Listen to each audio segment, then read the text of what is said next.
my parents separated in their 38th year of marriage. An altercation happened in the house. Mom called the police, and Dad left the house for a couple of days. During those 2 days, Mom moved to an undisclosed location out of great fear. I spent 6 days with Dad with over 25 hours in conversation. In the midst of our talks, for the very first time in his life, Dad asked me to describe what it was like growing up as his son. I began my talk emphasizing this was not going to be a blame Dad for everything talk.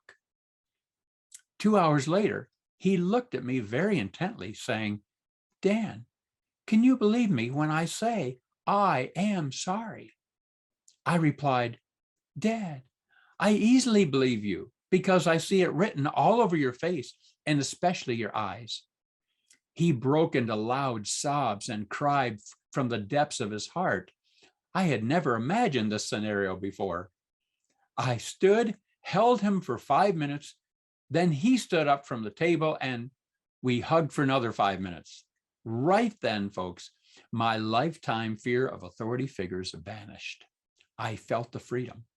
Dad's listening ear, his apology, and hug were the greatest gift he ever could have given me. How could I resist going to the piano in the living room and playing the Hallelujah chorus? At the same time this was happening, there were 300 men back in Winnipeg taking a course that I'd coordinated, with 75 of the students being sons sitting next to their dads, many of them reconciling their father-son relationship. God again proved himself that all things work together for good to them who love God, Romans 8:28, for the saving of many lives.